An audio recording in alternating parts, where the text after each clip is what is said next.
Thank you very much. Mr. Speaker, Mr. Vice President, members of Congress, the First Lady of the United States,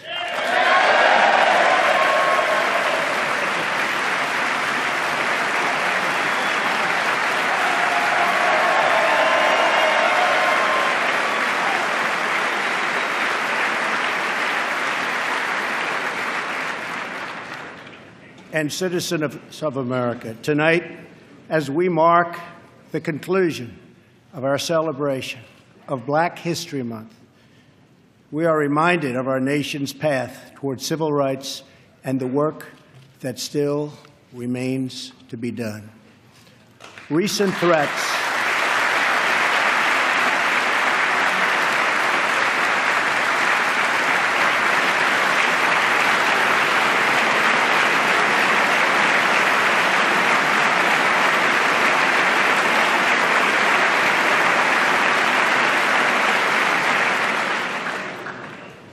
threats targeting Jewish community centers and vandalism of Jewish cemeteries, as well as last week's shooting in Kansas City, remind us that while we may be a nation divided on policies, we are a country that stands united in condemning hate and evil in all of its very ugly forms.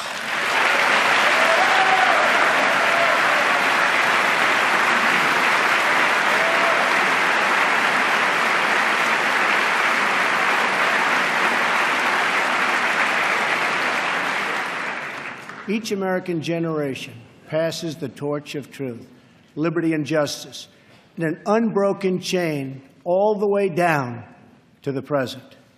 That torch is now in our hands, and we will use it to light up the world. I am here tonight to deliver a message of unity and strength, and it is a message deeply delivered from my heart. A new chapter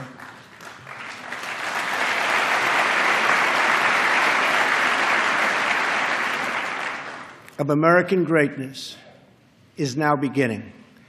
A new national pride is sweeping across our nation, and a new surge of optimism is placing impossible dreams firmly within our grasp.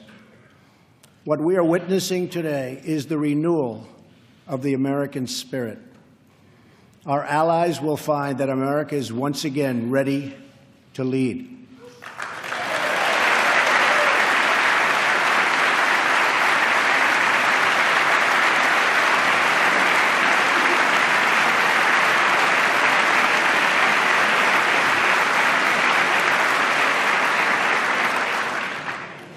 All the nations of the world, friend or foe, will find that America is strong, America is proud, and America is free. In 9 years, the United States will celebrate the 250th anniversary of our founding, 250 years since the day we declared our independence. It will be one of the great milestones in the history of the world. But what will America look like as we reach our 250th year? What kind of country will we leave for our children? I will not allow the mistakes of recent decades past to define the course of our future. For too long, we've watched our middle class shrink as we've exported our jobs and wealth to foreign countries. We've financed and built one global project after another, but ignored the fates of our children in the inner cities of Chicago, Baltimore, Detroit, and so many other places throughout our land. We've defended the borders of other nations while leaving our own borders wide open for anyone to cross and for drugs to pour in at a now unprecedented rate. And we've spent trillions and trillions of dollars overseas, while our infrastructure at home has so badly crumbled. Then in 2016, the earth shifted beneath our feet. The rebellion started as a quiet protest, spoken by families of all colors and creeds, families who just wanted a fair shot for their children and a fair hearing for their concerns. But then the quiet voices became a loud chorus as thousands of citizens now spoke out together from cities small and large all across our country. Finally, the chorus became an earthquake, and the people turned out by the tens of millions, and they were all united by one very simple but crucial demand: that America must put its own citizens first, because only then can we truly make America great again.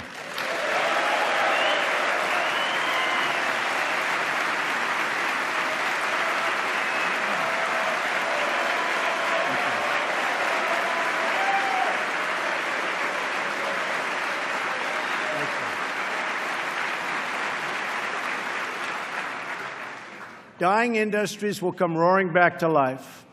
Heroic veterans will get the care they so desperately need. Our military will be given the resources its brave warriors so richly deserve. Crumbling infrastructure will be replaced with new roads, bridges, tunnels, airports, and railways gleaming across our very, very beautiful land. Our terrible drug epidemic will slow down and ultimately stop. And our neglected inner cities will see a rebirth of hope, safety, and opportunity. Above all else, we will keep our promises to the American people.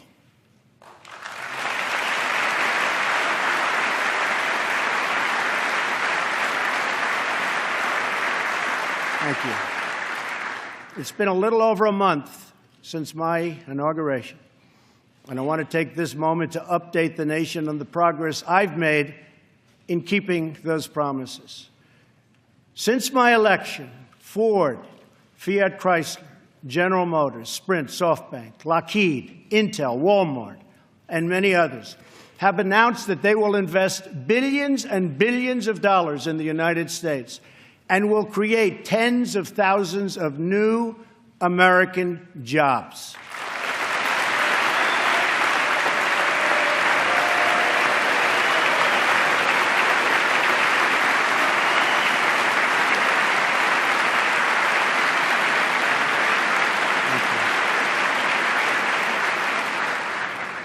The stock market has gained almost $3 trillion in value since the election on November 8th, a record. We've saved taxpayers hundreds of millions of dollars by bringing down the price of fantastic, and it is a fantastic, new F-35 jet fighter, and we'll be saving billions more on contracts all across our government. We have placed a hiring freeze on non-military and non-essential federal workers. We have begun to drain the swamp of government corruption by imposing a 5-year ban on lobbying by executive branch officials and a lifetime ban. Thank you.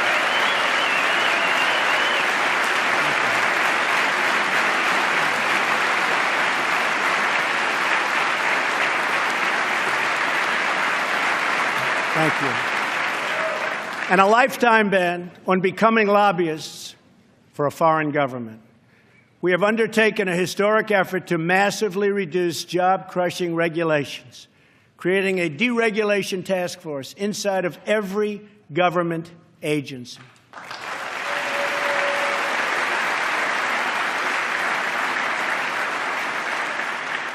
And we're imposing a new rule which mandates that for every one new regulation, 2 old regulations must be eliminated.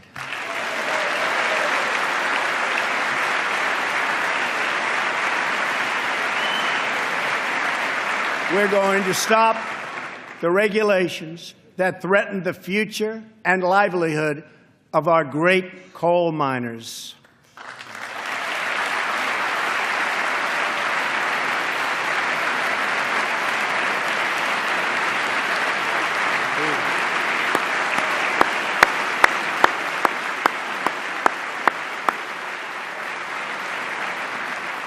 We have cleared the way for the construction of the Keystone and Dakota Access pipelines.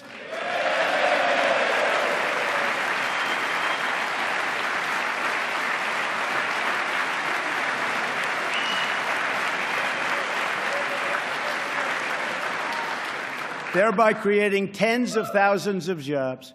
And I've issued a new directive that new American pipelines be made with American steel.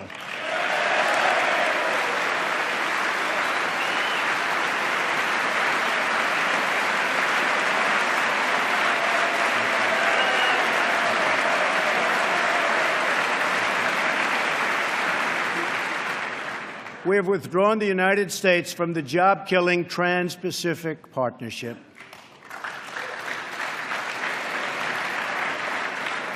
And with the help of Prime Minister Justin Trudeau, we have formed a council with our neighbors in Canada to help ensure that women entrepreneurs have access to the networks, markets, and capital they need to start a business and live out their financial dreams.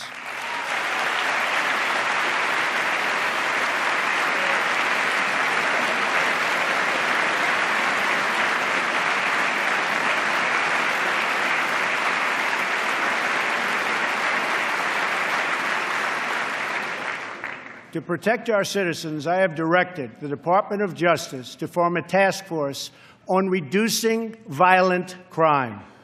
I have further ordered the Departments of Homeland Security and Justice, along with the Department of State and the Director of National Intelligence, to coordinate an aggressive strategy to dismantle the criminal cartels that have spread all across our nation.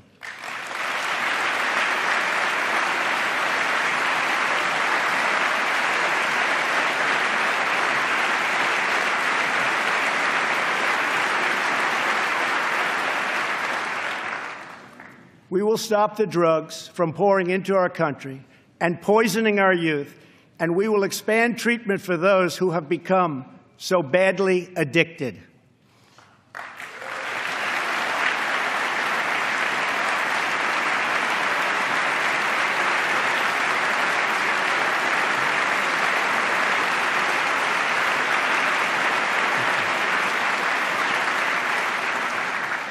At the same time, my administration has answered the pleas of the American people for immigration enforcement and border security.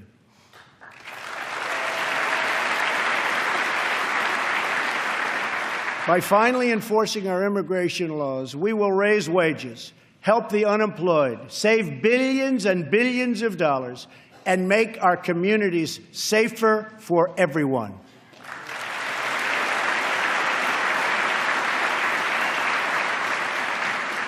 We want all Americans to succeed, but that can't happen in an environment of lawless chaos. We must restore integrity and the rule of law at our borders.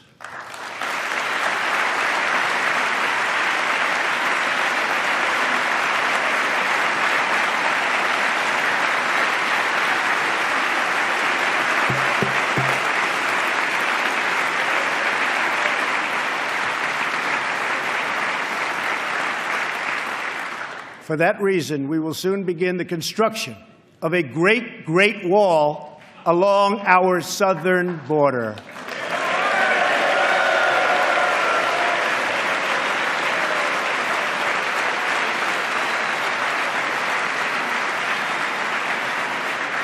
As we speak tonight, we are removing gang members, drug dealers, and criminals that threaten our communities and prey on our very innocent citizens. Bad ones are going out as I speak, and as I've promised throughout the campaign. To any in Congress who do not believe we should enforce our laws, I would ask you this one question. What would you say to the American family that loses their jobs, their income, or their loved one because America refused to uphold its laws and defend its borders?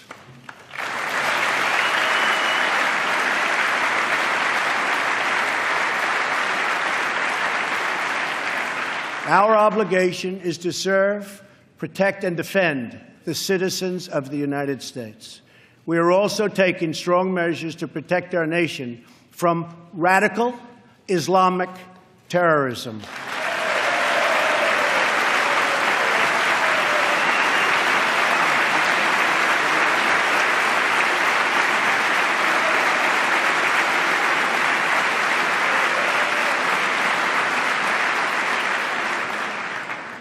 According to data provided by the Department of Justice, the vast majority of individuals convicted of terrorism and terrorism-related offenses since 9/11 came here from outside of our country.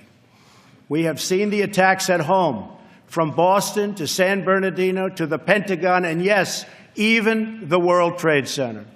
We have seen the attacks in France, in Belgium, in Germany, and all over the world. It is not compassionate, but reckless to allow uncontrolled entry from places where proper vetting cannot occur.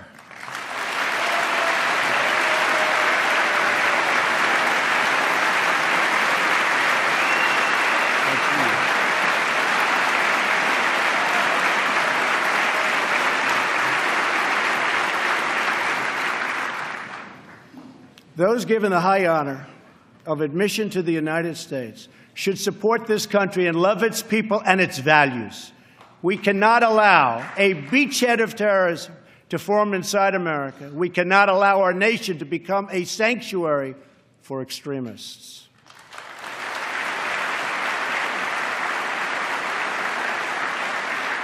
That is why my administration has been working on improved vetting procedures, and we will shortly take new steps to keep our nation safe and to keep those out who will do us harm.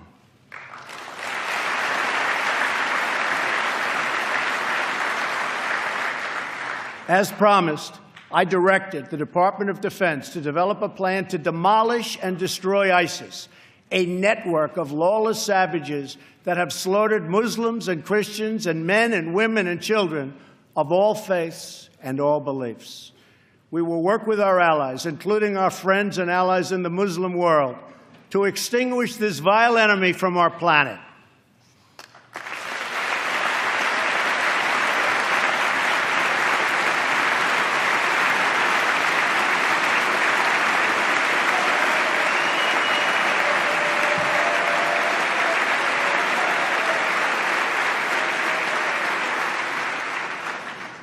I have also imposed new sanctions on entities and individuals who support Iran's ballistic missile program and reaffirmed our unbreakable alliance with the State of Israel.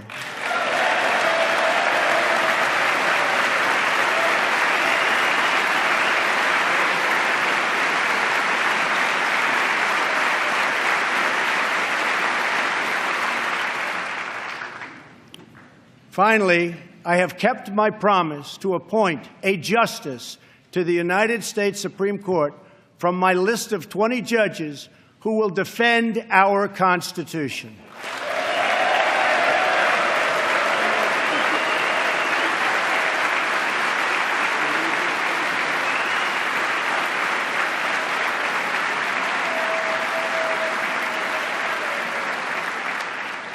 I am greatly honored to have Maureen Scalia with us in the gallery tonight.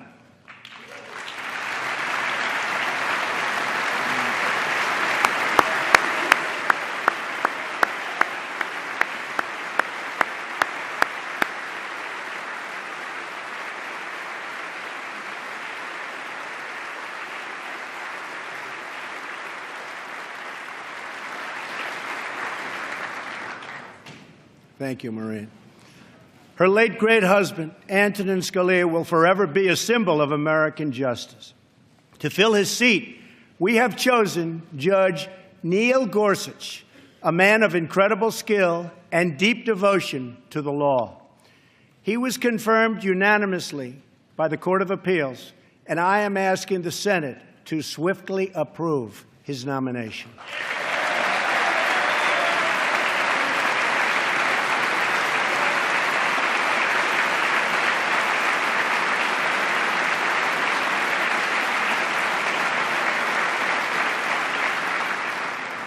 Tonight, as I outline the next steps we must take as a country, we must honestly acknowledge the circumstances we inherited. 94 million Americans are out of the labor force. Over 43 million people are now living in poverty, and over 43 million Americans are on food stamps. More than 1 in 5 people in their prime working years are not working. We have the worst financial recovery in 65 years. In the last 8 years, the past administration has put on more new debt than nearly all of the other presidents combined. We've lost more than 1/4 of our manufacturing jobs since NAFTA was approved, and we've lost 60,000 factories since China joined the World Trade Organization in 2001. Our trade deficit in goods with the world last year was nearly $800 billion. And overseas, we have inherited a series of tragic foreign policy disasters. Solving these and so many other pressing problems will require us to work past the differences of party. It will require us to tap into the American spirit that has overcome every challenge throughout our long and storied history. But to accomplish our goals at home and abroad, we must restart the engine of the American economy, making it easier for companies to do business in the United States and much, much harder for companies to leave our country.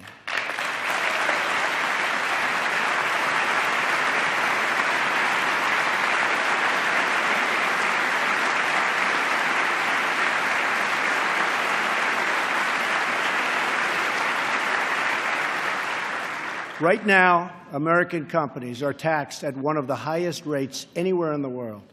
My economic team is developing historic tax reform that will reduce the tax rate on our companies so they can compete and thrive anywhere and with anyone.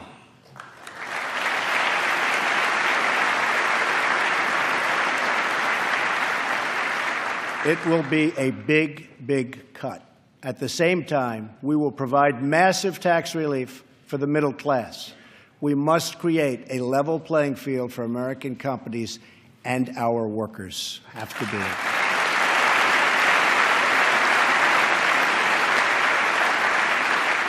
Currently, when we ship products out of America, many other countries make us pay very high tariffs and taxes.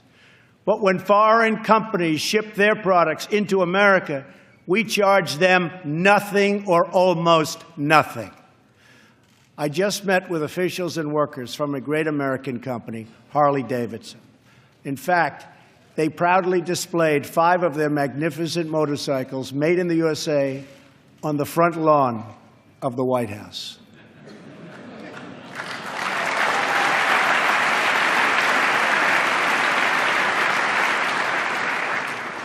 And they wanted me to ride one, and I said, no, thank you. At our meeting, I asked them, how are you doing? How is business? They said that it's good. I asked them further, how are you doing with other countries, mainly international sales? They told me without even complaining, because they have been so mistreated for so long that they've become used to it, that it's very hard to do business with other countries because they tax our goods at such a high rate. They said that in the case of another country, they tax their motorcycles at 100%.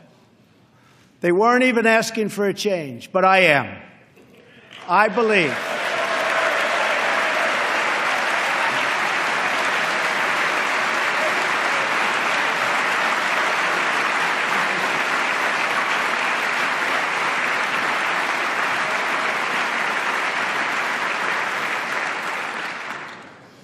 I believe strongly in free trade, but it also has to be fair trade. It's been a long time since we had fair trade. The first Republican president, Abraham Lincoln, warned that the abandonment of the protective policy by the American government will produce want and ruin among our people. Lincoln was right, and it's time we heeded his advice and his words.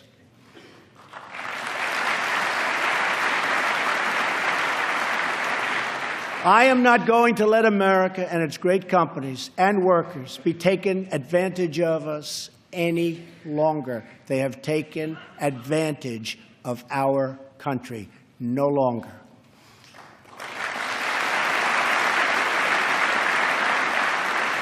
I'm going to bring back millions of jobs. Protecting our workers also means reforming our system of legal immigration.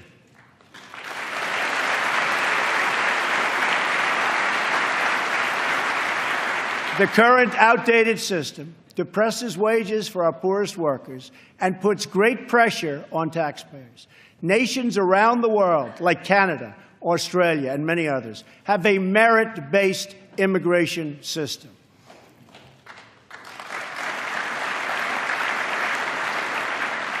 It's a basic principle that those seeking to enter a country ought to be able to support themselves financially. Yet in America, we do not enforce this rule, straining the very public resources that our poorest citizens rely upon.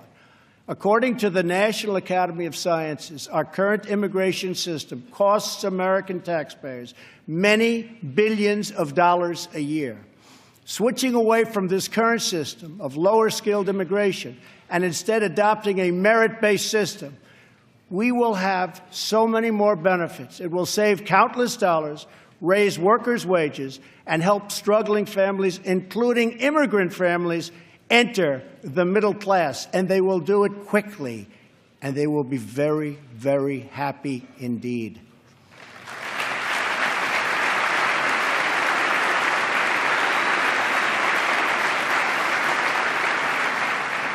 I believe that real and positive immigration reform is possible as long as we focus on the following goals: to improve jobs and wages for Americans, to strengthen our nation's security, and to restore respect for our laws. If we are guided by the well-being of American citizens, then I believe Republicans and Democrats can work together to achieve an outcome that has eluded our country for decades.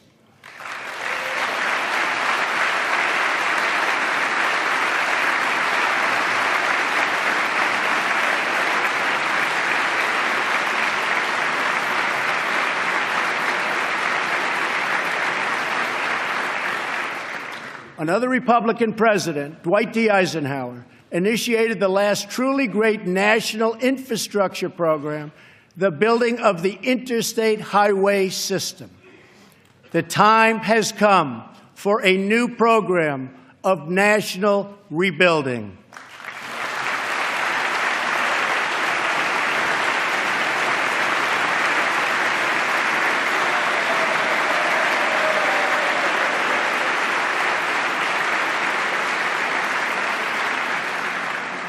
America has spent approximately $6 trillion in the Middle East. All the while, our infrastructure at home is crumbling. With this $6 trillion, we could have rebuilt our country twice, and maybe even 3 times if we had people who had the ability to negotiate.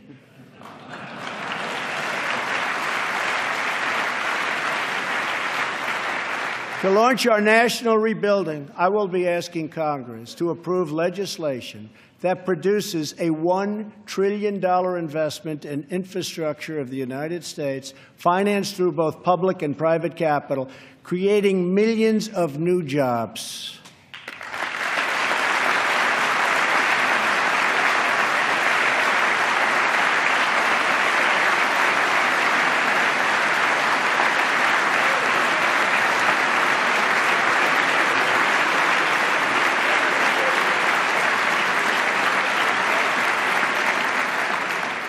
This effort will be guided by 2 core principles: buy American and hire American.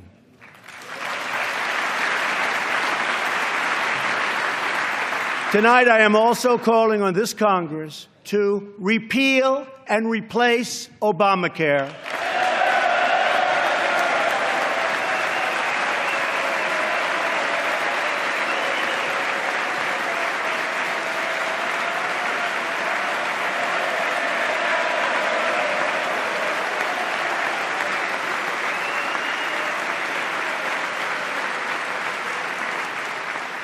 with reforms that expand choice, increase access, lower costs, and at the same time provide better health care.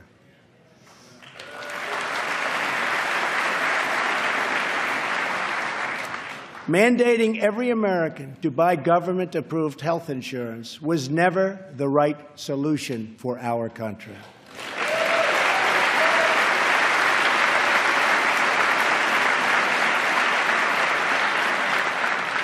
The way to make health insurance available to everyone is to lower the cost of health insurance, and that is what we are going to do.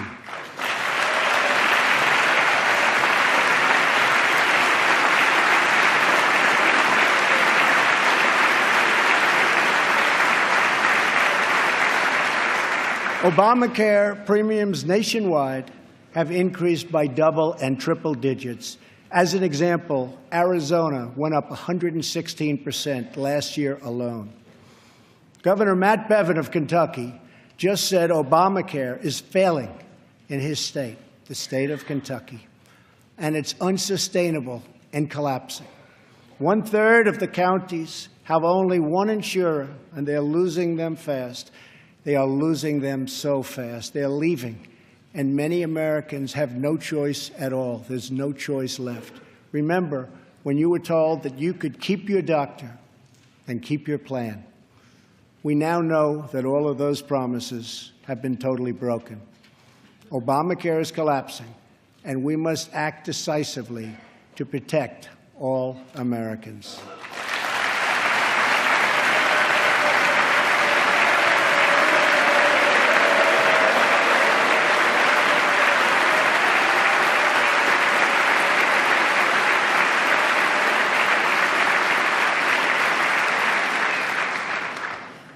Action is not a choice, it is a necessity.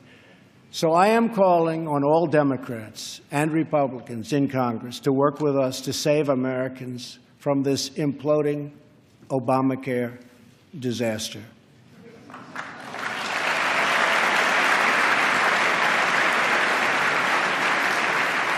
Here are the principles that should guide Congress as we move to create a better health care system for all Americans. First, we should ensure that Americans with pre-existing conditions have access to coverage and that we have a stable transition for Americans currently enrolled in the health care exchanges.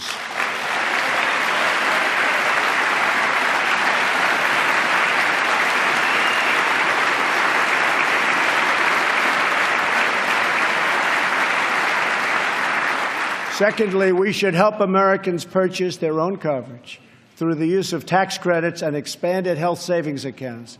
But it must be the plan they want, not the plan forced on them by our government.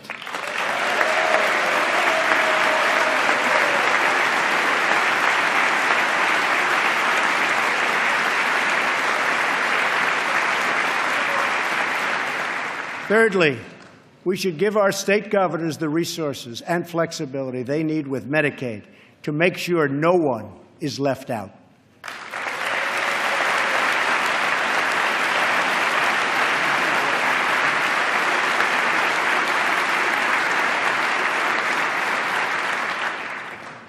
Fourth, we should implement legal reforms that protect patients and doctors from unnecessary costs that drive up the price of insurance and work to bring down the artificially high price of drugs and bring them down immediately.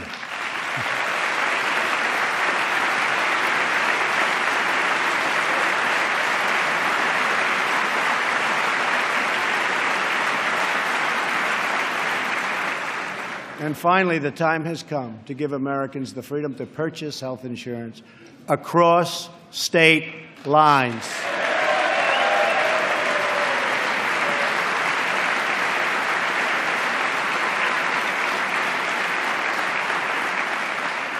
Which will create a truly competitive national marketplace that will bring costs way down and provide far better care. So important.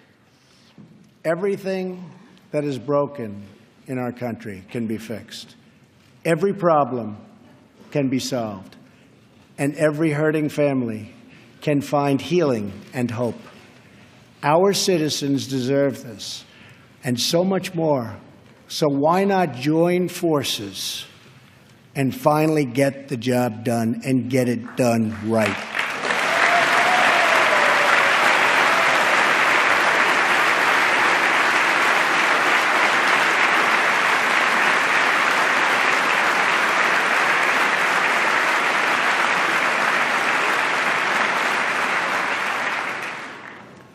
On this and so many other things, Democrats and Republicans should get together and unite for the good of our country and for the good of the American people.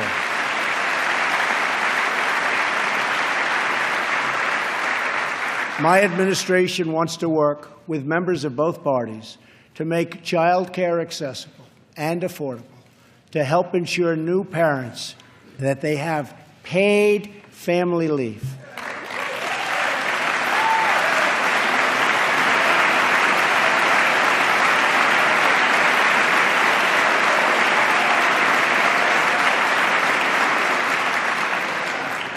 to invest in women's health, and to promote clean air and clean water, and to rebuild our military and our infrastructure.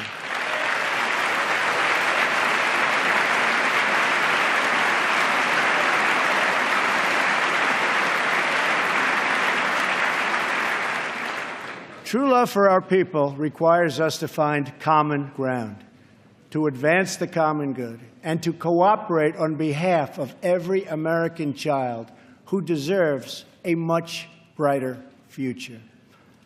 An incredible young woman is with us this evening who should serve as an inspiration to us all. Today is Rare Disease Day, and joining us in the gallery is a rare disease survivor, Megan Crowley. Megan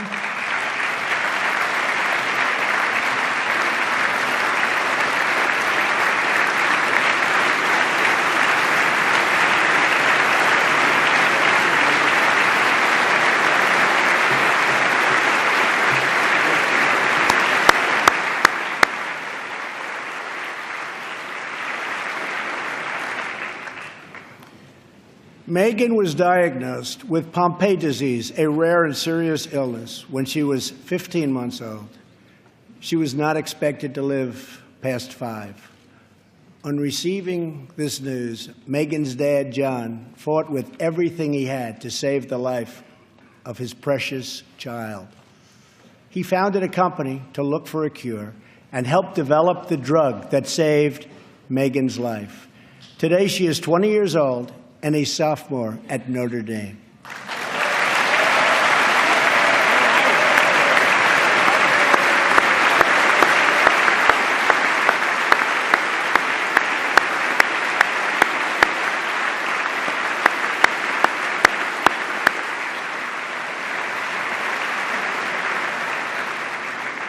Megan's story is about the unbounded power of a father's love for a daughter.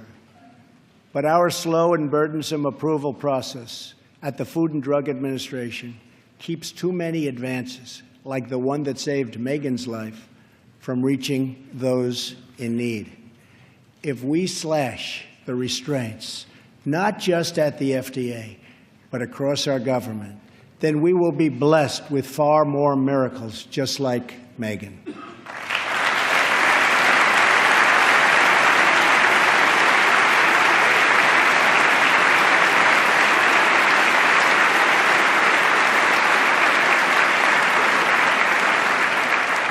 In fact, our children will grow up in a nation of miracles. But to achieve this future, we must enrich the mind and the souls of every American child. Education is the civil rights issue of our time.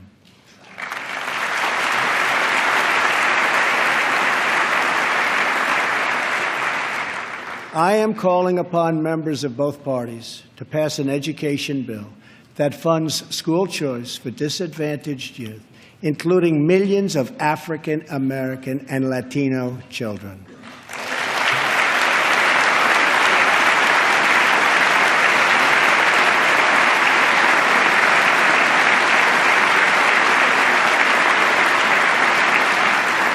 These families should be free to choose the public, private, charter, magnet, religious, or homeschool that is right for them.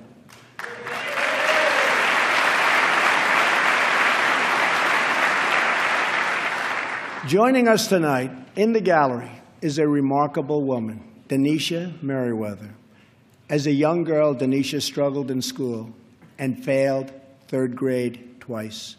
But then she was able to enroll in a private center for learning, great learning center, with the help of a tax credit and a scholarship program. Today, she is the first in her family to graduate not just from high school, but from college. Later this year, she will get her master's degree in social work. We want all children to be able to break the cycle of poverty, just like Denisha.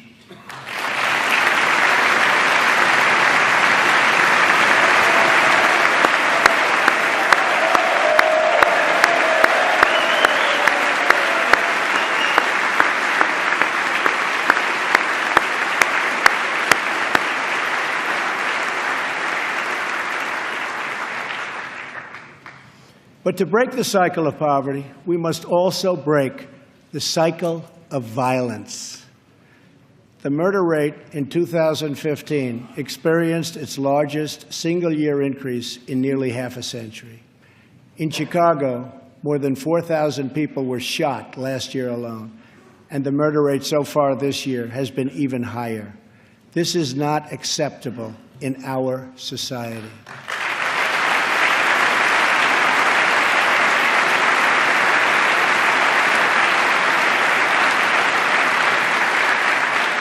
Every American child should be able to grow up in a safe community, to attend a great school, and to have access to a high-paying job.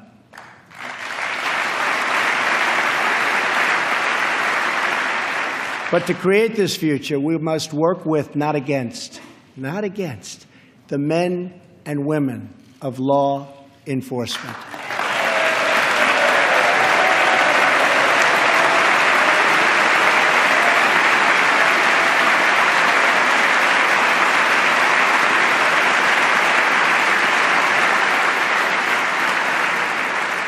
We must build bridges of cooperation and trust, not drive the wedge of disunity and really it's what it is, division. It's pure, unadulterated division. We have to unify. Police and sheriffs are members of our community. They're friends and neighbors. They're mothers and fathers, sons and daughters, and they leave behind loved ones every day who worry about whether or not they'll come home safe and sound.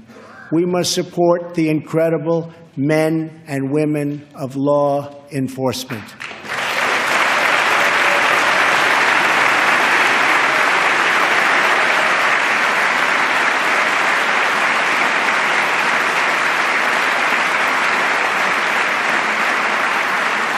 And we must support the victims of crime. I have ordered the Department of Homeland Security to create an office to serve American victims. The office is called VOICE, Victims of Immigration Crime Engagement. We are providing a voice to those who have been ignored by our media and silenced by special interests. Joining us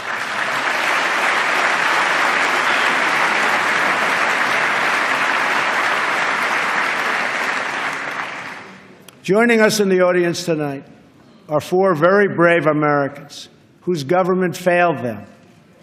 Their names are Jamil Shaw, Susan Oliver, Jenna Oliver, and Jessica Davis. Jamil's 17-year-old son was viciously murdered by an illegal immigrant gang member who had just been released from prison. Jamil Shaw Jr. was an incredible young man with unlimited potential who was getting ready to go to college, where he would have excelled as a great college quarterback. But he never got the chance. His father, who is in the audience tonight, has become a very good friend of mine.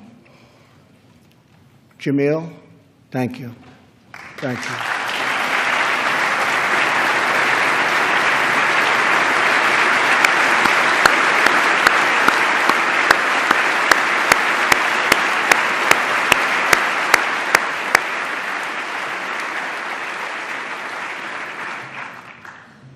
Also with us are Susan Oliver and Jessica Davis. Their husbands, Deputy Sheriff Danny Oliver and Detective Michael Davis, were slain in the line of duty in California. They were pillars of their community. These brave men were viciously gunned down by an illegal immigrant with a criminal record and 2 prior deportations, should have never been in our country. Sitting with Susan is her daughter, Jenna. Jenna, I want you to know that your father was a hero and that tonight you have the love of an entire country supporting you and praying for you.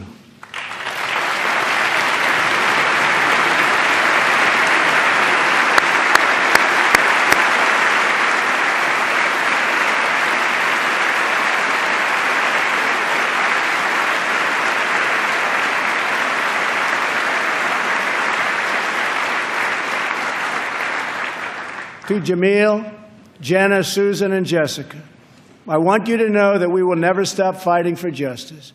Your loved ones will never, ever be forgotten. We will always honor their memory.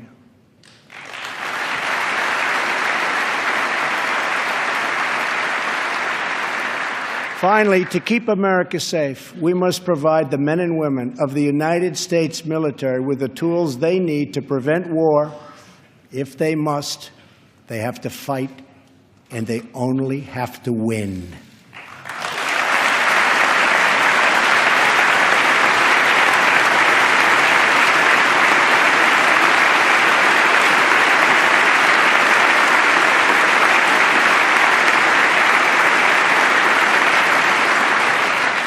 I am sending Congress a budget that rebuilds the military, eliminates the defense sequester,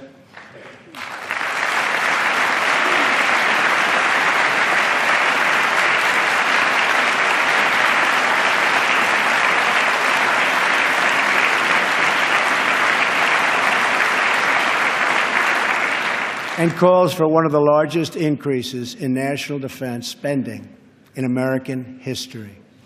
My budget will also increase funding for our veterans. Our veterans have delivered for this nation, and now we must deliver for them.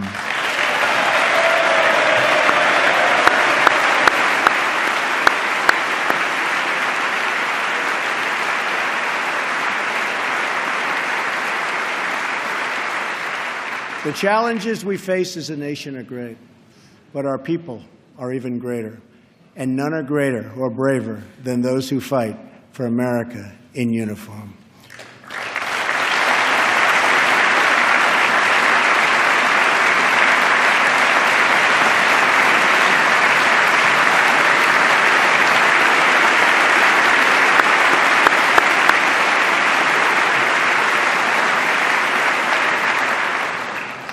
We are blessed to be joined tonight by Corinne Owens, the widow of U.S. Navy Special Operator, Senior Chief William Ryan Owens.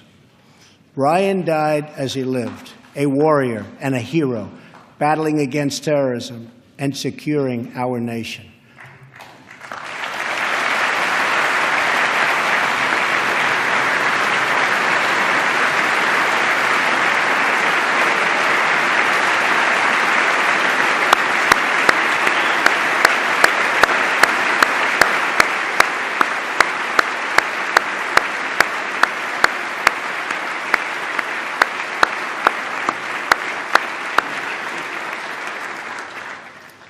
I just spoke to our great General Mattis just now, who reconfirmed that, and I quote, "Ryan was a part of a highly successful raid that generated large amounts of vital intelligence that will lead to many more victories in the future against our enemy." Ryan's legacy is etched into eternity. Thank you. Thank you.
And Ryan is looking down right now, you know that, and he's very happy because I think he just broke a record.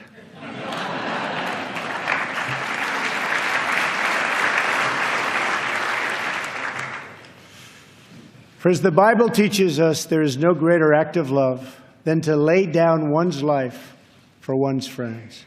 Ryan laid down his life for his friends, for his country, and for our freedom, and we will never forget Ryan.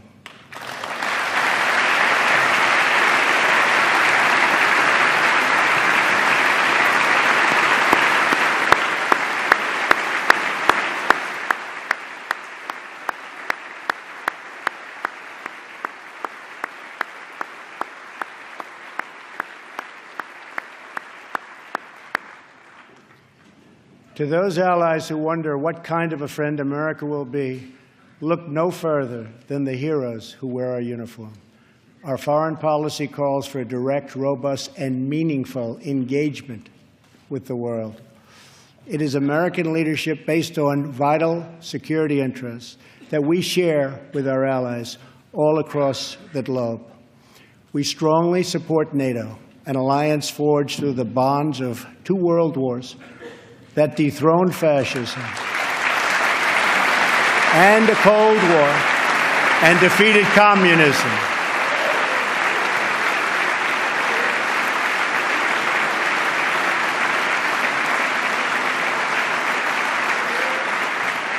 But our partners must meet their financial obligations.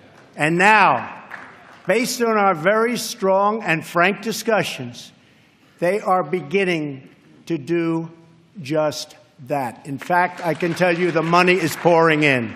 Very nice. Very nice.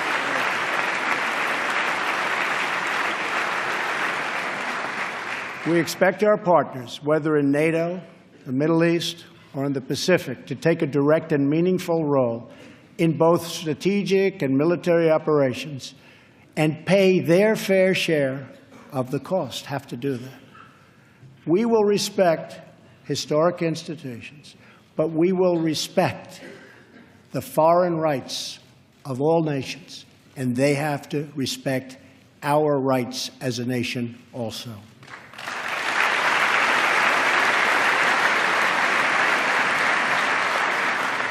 Free nations are the best vehicle for expressing the will of the people, and America respects the right of all nations to chart their own path. My job is not to represent the world. My job is to represent the United States of America.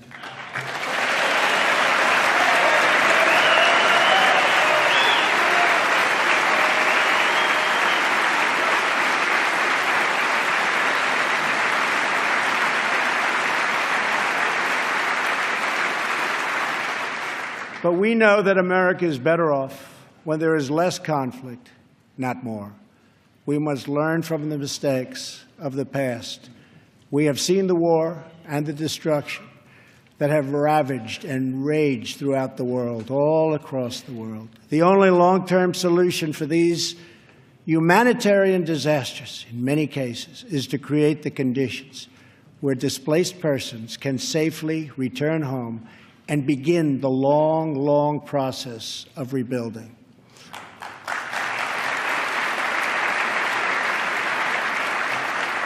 America is willing to find new friends and to forge new partnerships where shared interests align. We want harmony and stability, not war and conflict. We want peace wherever peace can be found. America is friends today with former enemies. Some of our closest allies decades ago fought on the opposite side of these terrible, terrible wars. This history should give us all faith in the possibilities for a better world. Hopefully, the 250th year for America will see a world that is more peaceful, more just, and more free. On our 100th anniversary in 1876, citizens from across our nation came to Philadelphia to celebrate America's centennial. At that celebration, the country's builders and artists and inventors showed off their wonderful creations. Alexander Graham Bell displayed his telephone for the first time. Remington unveiled the first typewriter.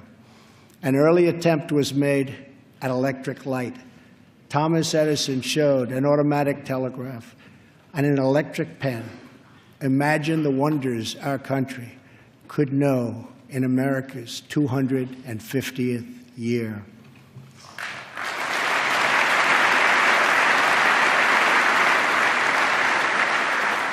Think of the marvels we can achieve if we simply set free the dreams of our people.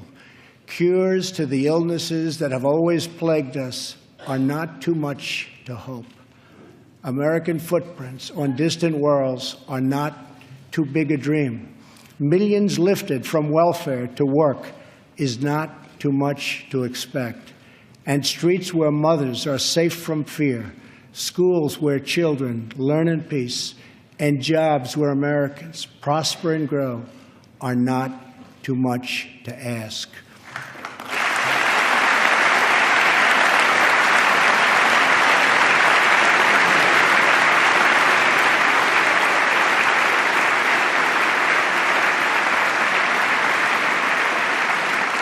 When we have all of this, we will have made America greater than ever before. For all Americans, this is our vision. This is our mission. But we can only get there together. We are one people with one destiny. We all bleed the same blood. We all salute the same great American flag. And we all are made by the same God.